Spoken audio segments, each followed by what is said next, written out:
आपकी बात समझते हैं, आपकी बात सुनते हैं।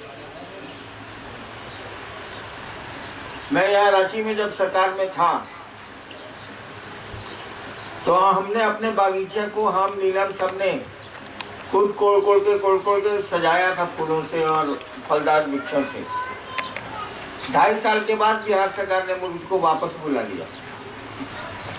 अब उसी डेरे में आप जाइए, वो सरकारी डेरा अभी भी है, बंजर लगता है, पेड़ है ही नहीं। यानी मैंने सेवा की, मेरा उनसे लगाव रहा, तो इन्होंने इतना बड़ा बड़ा नाशपाती और शरीफा दिया, बड़े बड़े अमरूद दिए, आज कुछ नहीं। यानी प्रेम ही चला गया, प्रेम पात्र मुरझा गया। जाने का ट्रांसफर सुना और धीरे धीरे उसका मेंटेनेंस ऑटोमेटिक घटने लगा अपने माँ।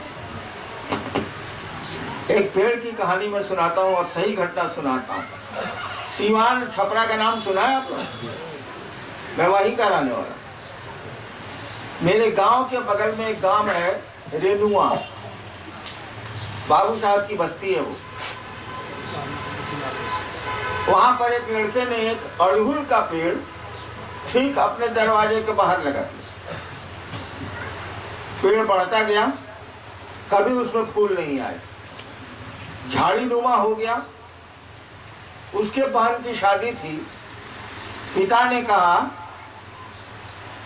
कि बारात लगेगी, ये झुरमुट जो तुम बनाए हुए हो हरियर हरियर, हरा तो था, पानी पड़ा था बेचारा, जब उसको वक्त मिल रहा, इसको हम काट के फेंक देंगे। कभी तो उसमें कली और फूल निकला नहीं।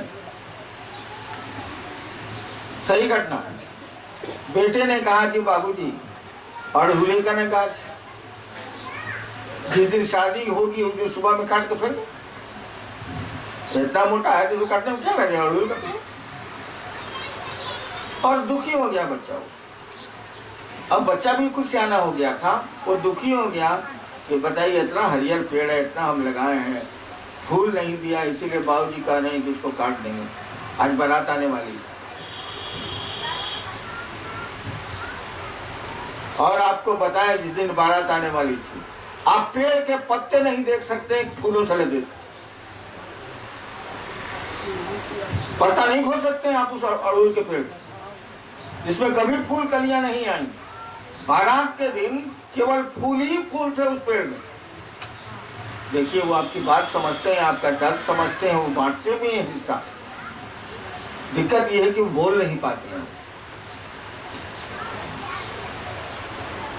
बड़ी सुंदर एक फिल्म का गीत है, हमने कहा फूलों से हंसो तो वो खिल खिला के हंस दिए। ये कहानी और गीत नहीं है। आप फूलों से कहेंगे कि हंसो, वो हंसते हैं। आप अगर समझ सकते हैं, सुन सकते हैं तो देखिए उनको। मैंने कहा फूलों से हंसो तो वो खिल खिलाकर हंस दिए। सही बात।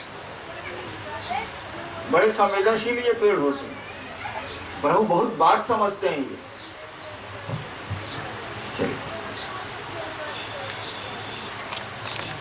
इन चीजों का ध्यान काटिए आप, लेकिन आपने एक अंग को काटा है जरूर। काटी। पेड़ों से दवाएं बनती हैं, अभी बनती है, पहले तो बनती ही थी। आयुर्वेद का विज्ञान उसी पर चलता ही चलता है। उसका नियम था, किसी पेड़ के फूल, पत्ते या डाली हो या जड़ की आपको आवश्यकता है तो एक दिन पहले जाके उनको कह दीजिए कल हमको आपकी जरूरत है, अब फलना चीज आप कल ले जाएंगे। सूचना दे दीजिए एक दिन पहले और तब दूसरे दिन उसको काटिए। भारत में बड़ा पुराना नियम है। साधु संत लोग पहले कहवा देते। शिव के शिष्य थे बड़े मच्छंदर नाम। जब उन्होंने शिव को गुरु माना अमरकंटक में, तो एक मल्लाह की बेटी उनके साथ हो गई। नाम था उसका नर्मदा। नदी का भी नाम वही है, लड़की का भी नाम था नर्मदा। एक दिन अपने दोस्तों से कह रही है, वो नर्मदा 12-13 साल की थी, अपने दोस्तों से कह रही है इस जोगी के लिए मैं फूल चुनती हूँ। अब तो फूल भी मुझसे बातें करने लगे, बताते हैं कि मुझ में अवस्था कौन सा औषधीय गुण है। थोड़ा सा सेंसिटिव हो गई जोगी के साथ वो नर्मदा, वो लड़की, तो कहती है अपने दोस्तों से कि देखो ना, पहले मैं इस जोगी के लिए फूल चुनती थी, अब ये फूल भी मुझसे बातें करने लगे, मुझसे कहने लगे हैं कि मुझ में कौन सा गुण है, कौन सा अवगुण है। तो पेड़ों को अपना समझने की कोशिश करिए, ये आपके बहुत अपने। चलिए काफी। अगर मन गंदा है तो आप समाज में जिएंगे कितने दिन?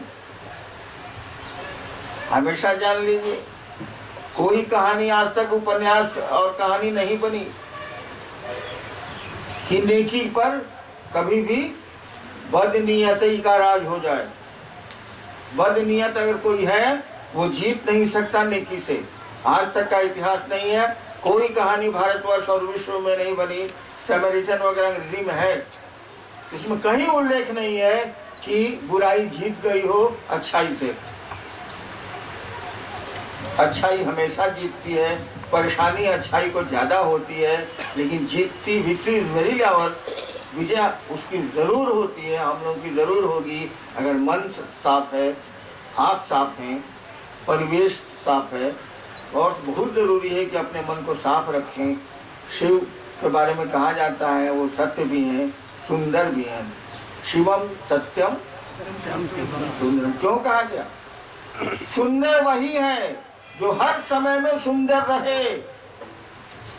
गुलाब के फूल आज सुंदर लग रहे हैं, परसों नहीं लगेंगे। वो सुंदरता नहीं है, क्षणिक है, काल विशेष के लिए है। शिव हमेशा सुंदर हैं, उसमें कभी कोई परिवर्तन नहीं होता, इसीलिए सत्य है वो, सुंदर है वो और शिव हैं। हम लोगों को भी ऐसा ही बनना है, उसी गुरु के शिष्य हम लोग हैं। और शिष्य से नजदीक गुरु का कोई नहीं होता। कहानी पढ़ी है ना, शिव के शिष्य थे परशुराम और शिव के पुत्र थे गणेश जी। दोनों में युद्ध हो गया, लड़ाई का कौन भरोसा। युद्ध हो गया। आज भी आप देखते हैं एक दंत गणेश, एगो दांत टूटा हुआ है, कटा हुआ है। शिव ने अपने शिष्य का साथ दिया और परशुराम ने गणेश का एक दांत पत्थर से उड़ा दिया। आज भी तस्वीरों में एक दंत ही गणेश ही पूजे जाते हैं, दो दंत गणेश की पूजा नहीं होती। तो गुरु के लिए तो शिष्य से प्यारा कोई नहीं होता। आपके गुरु हैं शिव, आप एक बार बोले हैं कि शिव मेरे गुरु हैं, इस मर्यादा, अब एक बार किसी को बहन बोल दीजिए और उसका इस मर्यादा को तोड़ दीजिए। आप हरामी कोई है? तो आपने एक बार कहा कि शिव मेरे गुरु हैं, इस संकल्प पर खड़ा रहिए, इस विचार पर खड़े रहिए, इस सोच पर खड़े रहिए और जितना बन सके, जितना ही बन सके अपने गुरु की ओर चलने की कोशिश करिए। अपना काम भी, जो खुद का काम नहीं कर सकता वो खुदा का काम नहीं कर सकता, जान लीजिए। जो खुद का काम नहीं कर सकता वो खुदा का भी काम नहीं कर सकता। इसीलिए अपना काम भी पूरी ईमानदारी से करिए, जो ही काम है, घर का, बाहर का, और शिव का भी कार्य पूरी ईमानदारी से करिए। दोनों में घाल मेल मत करिए। महादेव को हमारे गुरु हैं तो सब गंजन मेरा हो रहा है, घाल मेल मिला नहीं। आप गंजन तो आपकी करनी से हो रहा है। महादेव का कल ही रात की बात है, मैं 2 बजे पहले कभी नहीं सोता, बचपन से नहीं सोता, स्मशान की आदत रही, आज भी नहीं सोता। कल रात में महादेव से लड़ गया। हम लड़े, वो लड़े कि नहीं लड़े हम क्या जानते। भाई हमको आवेदन देने का अधिकार है, हम आवेदन दिया, तो का आवेदन दिया, आप रिवॉल्वर मत दीजिए, तो हम क्या कर सकते हैं? हम आवेदन नहीं दे सकते। तो हम महादेव से बहुत बात किया, अंत में झगड़ गए। झगड़ने लंबी लड़ाई मेरी तरफ से हो गई, मेरी तरफ से। अब वो क्या कर रहे हैं वो बुझेंगे, हम कैसे बुझेंगे? बाद में मेरे साथियों ने कहा, मेरे साथी कुछ ऐसे भी हैं जो आसमान में रहते हैं, मेरे साथियों ने कहा कि तुम महादेव से लड़ गए। अगर तुमसे लड़े हैं क्या मिलेगा हमको? तुमसे लड़े हैं क्या हासिल होगा, क्या लाभ होगा? अरे महादेव से लड़ेंगे, लड़कुआ बाप से लड़ेगा तो झोला बस्ता किना जाएगा, जूतवा नया किना जाएगा, साले पड़ोसी से लड़ेगा तो थप्पड़ मारबो करेगा।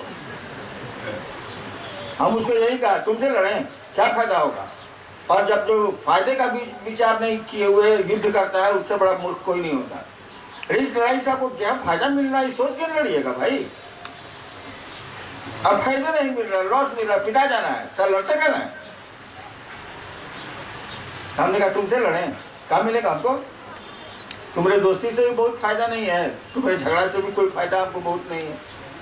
फायदा क्या, महादेव लड़ेंगे, बच्चा लड़ता है माँ से तो एक दिन उसका पेंसिल नया आइए जाता है, छोटका पेंसिल फेंक देता है, तो कोई फायदा रहेगा तो लड़ेगा। तो महादेव से लड़े तुमसे लड़े साले। हाँ चलो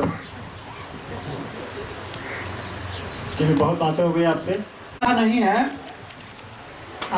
इनकी जिज्ञासा है कि क्या गुरु भाई बहन को प्रणाम नहीं करना चाहिए? गुरु भाई बहन को प्रणाम नहीं करना चाहिए। आपस में कोई बीच में बोल दिया होगा कि गुरु भाई को, इसका अर्थ तो मैं ही नहीं समझ रहा। जैसा हो वो बोले।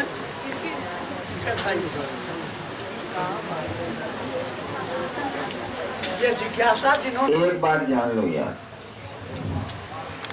प्रणाम करने वाला हमेशा प्रणाम लेने वाले से बड़ा होता है। ठीक करते हैं, ठीक सोचते हैं आप कि हमने उसको प्रणाम किया ना। प्रणाम जो करता है वो प्रणाम लेने वाले से हमेशा बड़ा होता है। और संस्कृत में एक दोहा है, हालांकि अमल नहीं करते हैं हम लोग। संस्कृत में एक श्लोक है, नमन्ति फलिनो वृक्षा, यानी फल जिन वृक्षों में लगता है वो झुक जाते हैं। नमन्ति फलिनो वृक्षा नमन्ति गुणिनो जना, यानी गुण जिन लोगों में होता है वो झुके होते हैं। नमन्ति फलिनो वृक्षा नमन्ति गुणिनो जना शुष्क काष्ठानि मूर्खाश्च, सूखी लकड़ी और मूर्ख। शुष्क काष्ठानि मूर्खाश्च, और मूर्ख लोग न नमन्ति कदाचन, वो झुकते नहीं है। तो जो प्रणाम करता है वो बड़ा होता है, जो प्रणाम लेने वाला होता है वो उल्लू होता है। इसीलिए मौका ही मत दीजिए किसी को कि आपको पहले प्रणाम करे। पहले बोलना वाला कुछ नहीं है। देखो मैं बताता हूं, मैं महादेव को रोज 30-40 बार प्रणाम करता हूं। कैसे करता हूं सब बताता हूं। कोई गया मिलने प्रणाम करेगा ना, बूढ़ा भी हो गया, शिव शिष्यता में थोड़ा सीनियर भी पढ़ता हूँ उनकी नजर में, महादेव की नजर में तो हमको चूहा, तो प्रणाम करता। मैं क्या करता हूँ, मैं भी प्रणाम का जवाब देता हूँ। बोलता कुछ नहीं हूँ, होशियार आदमी हूँ, चुप रह जाता हूँ, प्रणाम का जवाब देता हूँ। और प्रणाम का जवाब देते देते मैं महादेव को प्रणाम कर लेता हूँ। तो इस तरह से अगर 30-40 आदमी हमको प्रणाम किया, उतना तो हम महादेव को प्रणाम कर लिया, इससे लाभ भी होता है। अब तो मेरी आदत नहीं है, बच्चे लोग बैठो, अब तो मेरी आदत नहीं है। पहले आपका प्रणाम मैं महादेव को भेज देता था। जैसे आपने प्रणाम किया था, हम महादेव को प्रणाम किया तो ऑटोमेटिकली आपके चलते हमने महादेव को प्रणाम किया था, आपका भी चला गया। नतीजा यह होता था कि आपको दिक्कत क्या हमको पहले बुझा जाता था। आपको प्रणाम कहते ही पहले मैं समझ जाता था। कई बार पहले महोत्सव में गया हूँ प्रणाम करने के लिए, उस समय तो छूट थी, अब तो रोक है। प्रणाम करने के लिए धक्का मुक्की हो रहा है, ठेला ठेली हो रहा है। कई बार मैंने कहा कि आपको पेट में दर्द है, इलाज कराइए ना भाई साहब, काहे के लिए हमको को छूने आ रहे हैं, झूठो झगड़ा कर रहे हैं। यानी वो प्रणाम करता था, मैं पूछ जाता कि साले को हुआ क्या, इसको दिक्कत क्या है। अब तो यादें छूटती जा रही है। प्रणाम का सबसे बढ़िया तरीका है आदमी समझे कि आप उसको प्रणाम कर रहे हैं, अगर आप कर रहे हैं, आदमी समझे कि आप उसको प्रणाम कर रहे हैं, मने मन वो प्रणाम आप महादेव को करिए, खूब खुश होगा कि हमको प्रणाम दीदी भैया ने किया। आप तो बुझ ही रहे 40 घंटा प्रणाम करेंगे, हम तो बॉस को किया। दोनों तरफ फायदा है। पब्लिक बुझ रही है कि हमको प्रणाम जब मिलता है तो बेचारा करता है, आप बुझ रहे हैं कि उसके चलते हम महादेव को प्रणाम कर रहे थे, ऐसा होता नहीं, सारा याद नहीं रहता। इसलिए बोलना कुछ नहीं है, 1 सेकंड के लिए आप महादेव को ध्यान कीजिए, प्रणाम को चले, दोनों फायदा हुआ ना। पब्लिक को खुश कि हमको प्रणाम किया, आपको मने मन लग रहा है कि साले कौन बोल हम बॉस को किया।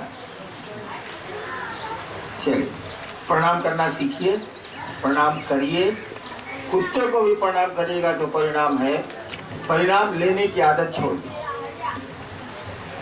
जी, सिक्किम से हैं भाई वीरेंद्र जी।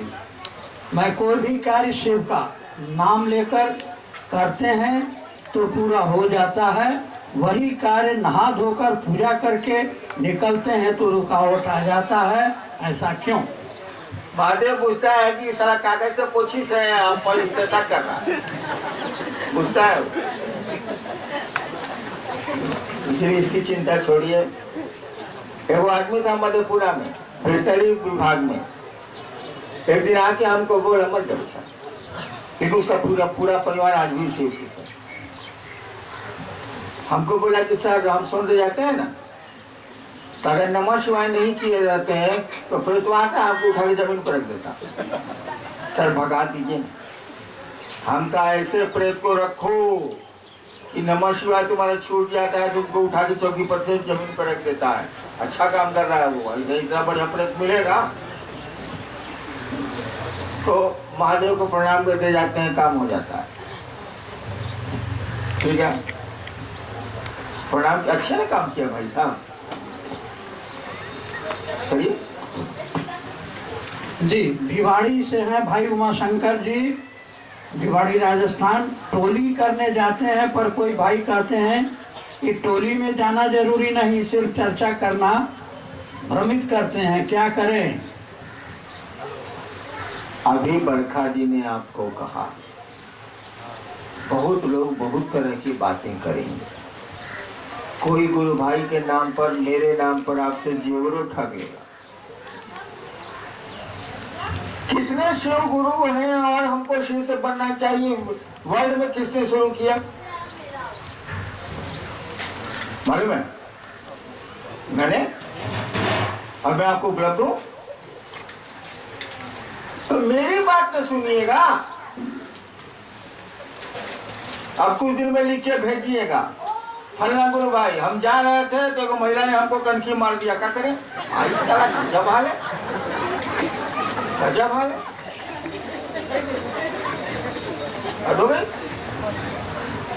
अब आपको कहा गया घूम घूम के शिव चर्चा करिए, बैठ के करिए, जहां मन करे वहां करिए, लठरी मुद्दा करे रहते हैं नहीं कर सकते हैं, जहां मन वहां करिए। अब कोई टोक दिया ऐसा गलत है, उसे झगड़ा तो नहीं करेंगे आप, उसकी बात एक कान से सुनिए, दूसरे कान से निकालिए। कौन गलत बोला जा रहा है आपको? शिव की बात आप जहाँ है, जहाँ मौका मिले कर सकते हैं। अब फटाफट नहीं करना है तो नमः शिवाय नहीं करना है तो साप्ताहिक में नहीं जाना है, अच्छा भाल है भैया, सब फालतू बात है। जी, भिवाड़ी से ही हैं, नाम नहीं लिखा। हम टोली में नहीं जा सकते, इन चर्चा में घोषणा 30-40 का करते हैं और चर्चा में प्रसाद नहीं चढ़ाते हैं। आप प्रसाद कोई चढ़ाई दिया तो खराब कर दिया, कोई बात नहीं, आप ठीक करते हैं, करिए। राजस्थान भिवाड़ी से हम तो चाहते हैं कि प्रसाद कोई चढ़ाए, लेकिन हमें कोई चढ़े हुए नहीं करता। अरे बढ़िया बढ़िया मिठाई मिलेगा, साला कुछ देता है, मिठाई तो चलिए जाएगा, और उसको एक मिश्री का दाना देंगे, हम 5 को रसगुल्ला खाएंगे। अच्छी बात भी तुम लोगों को बुरी लगती है, तो कोई क्या करे। भाई राजस्थान भिवाड़ी से भाई राजेंद्र, जन्मदिन पर शिव चर्चा करवाते हैं और वहाँ लोग डांस करते हैं, क्या ये उचित है? गलत है, शिव चर्चा में डांस इज नॉट अलाउड, नहीं कर सकते हैं। नाम तो नहीं है। एक गुरु बहन अमेरिका गई है, वो एक भी शिव शिष्य नहीं बनाई। उनके पति मना किए हैं, कहते हैं एक व्यक्ति को जोड़ोगी तो मुर्गा बना दूंगा। हाँ ठीक है, कोई दिक्कत नहीं है। लेकिन वो महिला जो अमेरिका गई है, वो अमेरिका नहीं गई है, वो अफ्रीका गई है, ताकि और बुड़बक हो गई। अरे भैया, जो मना कर रहा है उसी को मुड़ दो ना पहले। बाप बेवकूफ है, जो आपको मुर्गा बनाने की धमकी दे रहा है उसको मुर्गा बना दीजिए सर।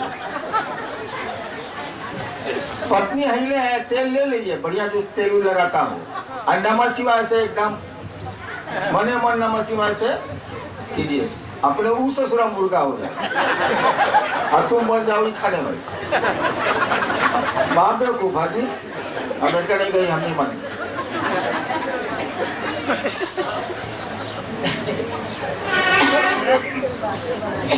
चलिए। सूरत से बहन रेनू, एक गुरु भाई पूछे थे कि शिव को आप गुरु बनाए हैं तो शिव गुरु दूध से खुश होते हैं या जल से खुश होते हैं?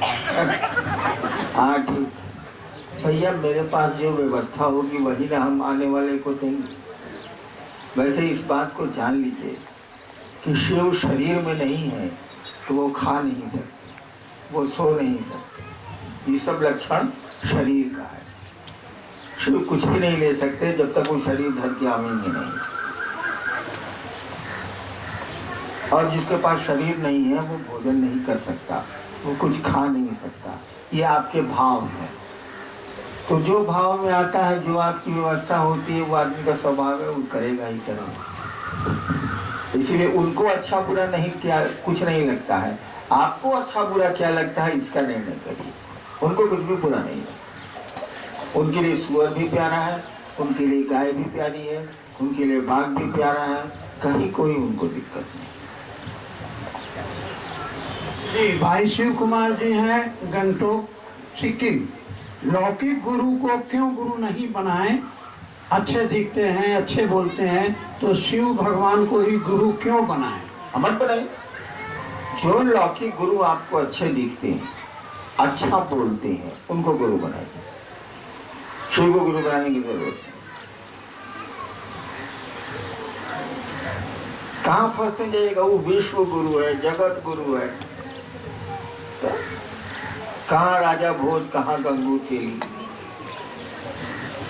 ये औकात की बात है। जिसकी औकात बड़ी होती है वो शिव को गुरु मानता है। छोटी औकात के लोग कहाँ से मानेंगे? वही कहानी है राजा भोज और गंगू तेली। लौकिक गुरु अच्छे लगते हैं आपको? जी, ये सूरत से हैं भाई जय प्रकाश गुप्ता जी। हम शिव को गुरु बनाने के लिए लोगों से कहते हैं तो कुछ आदमी बोलते हैं मैं तो गुरु मंत्र ले लिया हूँ, शिव को गुरु कैसे बनाऊं? नहीं, सतवा में पढ़ लिए, लोगों की किताब काहे पढ़ेंगे? कोई बात हुई यार? पढ़ाई तो चलती जाती है। सबसे बड़ा गुरु है शिव। ठीक है, किसी गुरु मंत्र ले लिया, आप शिव के पास जाइए, वो कहेंगे मंत्र नहीं जपना है, तो छोड़िएगा कि नहीं छोड़िए? नया मास्टर जो कहेगा वही नहीं करिए। जी, ये अहमदाबाद से हैं बहन नीलम। चर्चा अच्छी चलती है तो लोग तोड़ने की कोशिश क्यों करते? अरे तुम लोग से परेशान, आदमी दूसरों से परेशान। अपने मन से जिस दिन परेशान हो जाइएगा ना, उस दिन खुद ब खुद से छूट जाएंगे। दूसरों के पर से परेशान होने पर तो आप लड़ सकते हैं, शिकायत कर सकते हैं, लेकिन आपका मन ही बगावत कर देगा तब क्या करिएगा? अपने मन से डरिए, अपने शरीर से डरिए। ये दोनों आपके विरोध में खड़ा है। कभी शरीर में दर्द होगा, कभी परेशानी होगी, कभी कुछ होगा। और मन तो सारा इतना हरामी है, मैं इसको रोज गाली देता हूँ। रात में सोने जाता हूँ तो इसको 2 बार सुंदर सुंदर भोजपुरी में गाली देता हूँ। सही बोल रहा हूँ मैं बकवास नहीं करता, मैं बात नहीं बनाता हूँ, गाली देता हूँ। बता नहीं सकूंगा क्या गाली देता हूँ। महिलाएं बैठी हैं, लेकिन रोज ईमानदारी से इसको करिए। साला तुमको साला खाली नहीं करते, साले खाली नहीं करते हैं, उसके बाद भी लगाते हैं मुँह साला तुमसे नवा सिवाय नहीं होता। साला कभी कटहल मोड़ जाता है, कभी सेक्टर जाता है, तो कभी वहाँ जाता है, कभी वहाँ जाता है, साले नवा सिवाय नहीं होता है। तो एक बार करेगा फिर भागेगा साले, फिर दो गाली देंगे, फिर नवा सिवाय 2 बार करेगा। सोते समय कौन काम है, नवा सिवाय नहीं करेगा। एक बार हम कर दिया, ये जिद कर दिया मेरा मन कि हम सुख में नहीं करें, हम ठीक मकसद हो साले। हम कहा कि जब तक सुतेगा नहीं तब तक तुम नमः शिवाय, तब तक तुम नमः शिवाय करेगा। अब सीखा है, पहले 3 बजे सोते थे, आजकल कल से 2 बजे सो रहे हैं। फिर आप कहेंगे जब तक तुम जगा हुआ है कोई काम नहीं, नमः शिवाय करो। सांस पर नमः चढ़ाओ, सांस निकलती है शिवाय उतारो। इसको डर से कराते हैं हम क्या कि आप मन नहीं है, जानते हैं कि नहीं? आप मन नहीं है। आप कहते हैं मेरी चप्पल टूट गई है, बोलते हैं मेरी साड़ी फट गई है, मेरा शर्ट फट गया। आप शर्ट हैं, आप चप्पल हैं नहीं है। आप कहते हैं कि कोई किसी ने कहा कि चलवा बाजार, अरे आज मूड नहीं है, यानी आज आपका बाजार जाने का मन नहीं है। आप मन है क्या? आप मन नहीं है, आप दूसरे कोई हैं। मन आपको संचालित करने की कोशिश कर रहा है, शरीर आपको संचालित करने की चेष्टा कर रहा है, लेकिन आप न शरीर है न मन है। आप कौन हैं ये शिव ही बता सकते हैं। बुद्ध ने कहा ही था अपदीपो भव, अपने को ही प्रकाश मानो, आत्मा ही भगवान है। तो मन से और शरीर से होशियार नहीं। इस साला बड़ी नौटंकी करता है। शरीर तो थोड़ा कम करता है, दवा दारू को सुन लेता है, लेकिन मनवा तो कुछों की जैसा सुन में नहीं करता। तो इसको मैं क्या करता हूँ, कुत्ते की तरफ पट्टा बांधता हूँ, इसका चेन पकड़ता हूँ, सारे नमः शिवाय करो, फूट से भागे हर सारा नमः शिवाय करो। पुट से कहीं चला जाएगा, कभी कटहल मोड़ चला जाएगा, कभी पटना चला जाएगा, कभी गुजरात चला जाएगा, कभी जूनागढ़ चला जाएगा। सारी माता तो कोई हिसाब किताब नहीं। इसीलिए दूसरों से परेशान कम होइए। अपना मन जब आपको परेशान करने लगेगा ना, आपको परेशान करता है, आप समझते नहीं। आपका मन जितना आपको परेशान करता है, दुनिया की कोई चीज आपको परेशान नहीं करती। इस सारे पर नियंत्रण सीखिए, भाई बाहर में छोड़िए, चले काम होगा। चलिए जी, भाई संतोष यादव अहमदाबाद। साहब जी, आध्यात्म की पराकाष्ठा क्या है? शिव, ईश्वर, आत्मा का विज्ञान। अध्यात्म का अर्थ होता है आत्मा का विज्ञान। आत्मा माने परमात्मा, आत्मा और परमात्मा एक ही सत्ता को बोलते हैं, वो शिव है। शिव तो महेश्वर का दिया गया। जी, ये वापी से हैं बहन सोनामती। गुरु कार्य में चलती हूँ लेकिन मंच पर चर्चा नहीं कर पाती हूँ। साहब दया कीजिए कि मैं। अरे यार, ये लालसा क्यों रखते हो कि मन से चर्चा करें? हम दूसरों को शिव से बनाने की कोशिश करेंगे, मन से करें, नीचे करें, ऊपर करें, नीचे करें, जो बुझा से करें। मंच पर कोई भले आदमी जाता है? जो मंच पर चढ़ने की आदत पकड़ लिया, उससे बड़ा कुकुर कोई नहीं है, जान लो।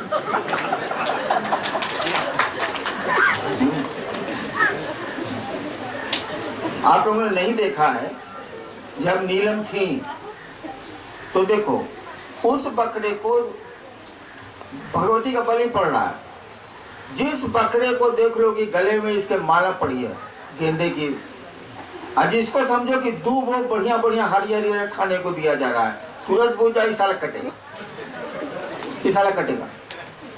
तो आप लोग देखते करते हैं, आप लोग बैठे हुए थे, मैं आया तो सब लोग सजग हो गए। मैं बुझ गया, साला मैं बकरा बन गया हूँ, कटूंगा। तो सम्मान ज्यादा मिलता है तो पूरा का पूरा खतरा होता है कट जाने। तो मंच पर जो जाता है उसको सम्मान मिलता है। पहले के लोगों ने देखा होगा मुझको, यहाँ शायद नहीं है, इधर है, कि जब मेरा नाम बुलाया जाता था, वो बकरवा के गला में माला है तो साले को बुलाया ही जाएगा, ये उसी करता है। जब मुझको बुलाया जाता था तो मेरी पत्नी बगल में बैठी रहती थी, हम एक ही काम करते थे। मैं नीलम को हम बता रहे थे कि मेरा मुड़ी कटने जा। लाचारी कभी कभी मंच पर चढ़ना पड़ता है तो करो। अगर शौक पाल लिए हैं मंच पर चढ़ने का, फिर आपके शिव गुरु नहीं, तब नौटंकी करेंगे आप। चलिए नेक्स्ट।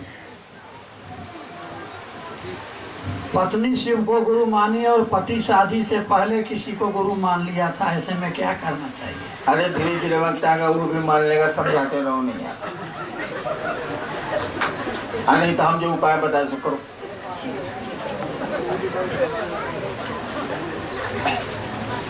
करूँ दादा, अहमदाबाद से नाम नहीं है, वो शिव मेरे कैसे हो सकते? पहले गुरु के पास जुड़िए, गुरु आपको शिव से जोड़ देंगे। शिव ही गुरु है, शिव ही ईश्वर है।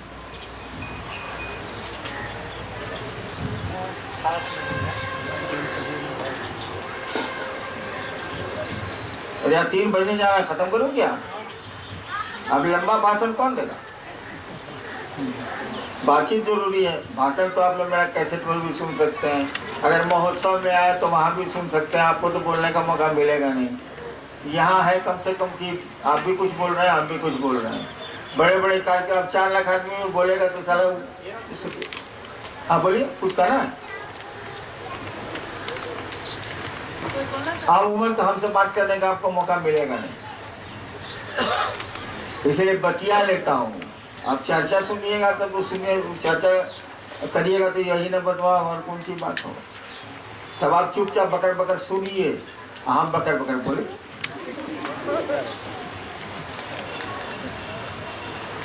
हम कहा नहीं कि शिव चर्चा मंच पर, चौकी मंच है, मंच पर चढ़ने वाला कुकुर होता।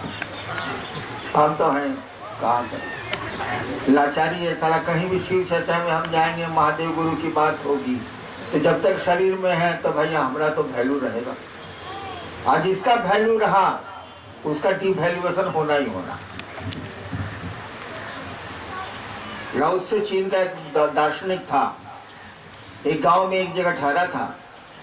पहले गांव में जब कोई ठहरता था गांव के बाहर पेड़ के नीचे, तो गांव के लोग उसको भोजन पानी का इंतजाम कर देते थे। गांव का जो हेडमैन होता था, मुखिया, उसका व्यवस्था उसकी कर देते थे। रोज खाना जा रहा है, रोज पानी जा रहा है, गांव ही करता था। जबकि वो आदमी, वो साधु गांव के बाहर ही रहता था। तो लाओ त्से एक जगह ठहरा हुआ था, लोग नहीं जानते थे ये कौन आदमी। धीरे धीरे इन लोगों को मालूम हुआ कि चीन का सबसे बड़ा दार्शनिक हम लोग के गांव में के बाहर पेड़ के नीचे बैठा रहता है। 1 महीने से बैठा हुआ, हम लोग को पता ही नहीं। तो गांव के हेडमैन वगैरह जो लोग मुख्य लोग थे, वो लोग गए लाओ त्से के पास और कहा, प्रणाम किया और कहा, हुजूर हम लोग को नहीं मालूम था कि आप गांव के बाहर ठहरे हुए हैं, अब मालूम हुआ है। आज गांव के लोग आपके सम्मान में प्रीति भोज का आयोजन किए हुए हैं। डिनर, गांव के लोग आपके लिए, आपके सम्मान में भोज का, प्रीति भोज का आयोजन किए हुए हैं। सरकार आज आया जाए। लाओ त्से ने जो पंक्ति कही वो सुनिए। तुम मुझको सम्मान देना चाहते हो, तुम मुझको सम्मान देना चाहते हो। झाड़ियों में बैठा अपमान इसी इंतजार में है कि हमको सम्मान मिले, ताकि अपमान अब झाड़ियों से निकलेगा। यानी सम्मान जब भी आप चाहेंगे, याद रखिए अपमान उसका दूसरा पहलू है। सिक्के के 2 पहलू होते हैं। सुख चाहेंगे तो दुख उसका पहलू है, सम्मान चाहेंगे तो अपमान उसका दूसरा पहलू है, पवित्रता चाहेंगे तो अपवित्रता उसका दूसरा पहलू है। इसीलिए पवित्र शब्द का इस्तेमाल अध्यात्म में नहीं होता, वहाँ पावन शब्द का इस्तेमाल होता है। सुख शब्द का इस्तेमाल अध्यात्म में नहीं होता है, वह आनंद शब्द का इस्तेमाल होता है। इसीलिए शिव को सुख देते हैं। कभी किसी ने नहीं कहा नमस्ते नमस्ते चिदानंद मूर्ति, हे ज्ञान की मूर्ति, आप आनंद की मूर्ति है, सुख की मूर्ति नहीं कहा जाता है, ताकि सुख जब भी आएगा तो दूसरे सिक्के में अगर गांधी जी बने तो दूसरे सिक्के में बाघ भी बना हुआ। सम्मान अपमान एक साथ चलता है, सुख दुख एक साथ चलता है, पवित्रता अपवित्रता एक साथ चलती है। पावन के साथ न पवित्र होता है, न पवित्र होता है। आनंद में न सुख होता है, न दुख होता है। वह एक अलग स्थिति है। इसीलिए शिव को चिदानंद मूर्ति कहा गया है। वहां सुख की बात नहीं होती। चलिए, हाँ, मैं सुबह सुबह बहुत दुखी मन से बैठा था। मुझको लगा कि आपको बुला के हमने कोई अपराध कर दिया, और उसी में जोड़ रहा था कि सबके खर्चे जोड़ दिए जाएं। उतना में तो हम अमेरिका से घूमा, लेकिन विवशता लाचारी। आप आते हैं, मैं प्रसन्न होता। अब मैंने सोचा है कि आपको जल्दी नहीं बुलाऊं, लेकिन मैं जल्दी आऊंगा। अब मैं आऊंगा, आपको बुलाऊंगा नहीं। वैसे आपके लिए मेरा दरवाजा हमेशा खुला है। जब आए आप, अगर हम रांची में हैं तो मैं आपके लिए उपलब्ध हूँ। इसके लिए ऐसा कभी मत सोचिएगा कि उससे पूछना है, उससे पूछना है, उससे पूछना है, उससे पूछना है। कहीं कोई रोक नहीं है आपको। और मुझसे मिलने में, शिव से मिलने में कोई रोक नहीं होती। हैनान के मिलने, उससे मिलने में रोक हो गई तो आप गलतफहमी के शिकार हैं। रोक नहीं है। आप हम तक किसी तरह खबर पहुंचा दीजिए, मैं आपसे मिल जाऊंगा। प्रणाम।